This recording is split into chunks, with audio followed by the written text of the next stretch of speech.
Hey guys, in this video, I'll show you how you can fix Fortnite crashes on PC.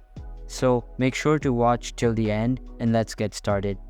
Crashes are really annoying, so today I will help you fix all of them. Okay, so first of all, close the game and go to your disk where you store Fortnite.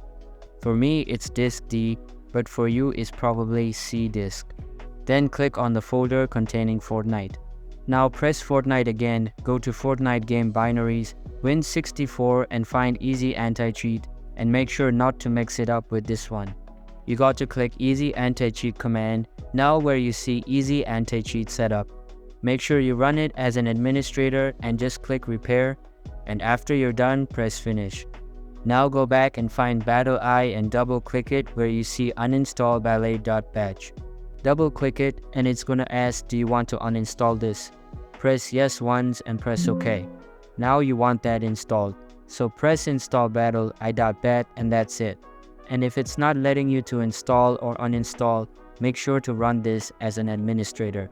Now you want to close the file and press Windows R and you gotta write app data. Then press OK. Now go to local and find Fortnite game. Afterwards go to save find logs. Now as you can see, these are just crash reports and all you want to do is just delete them all and make sure to go to the recycle bin and actually delete them. So that's it for this video. If you find this helpful, consider subscribing and giving this a big thumbs up. Thanks.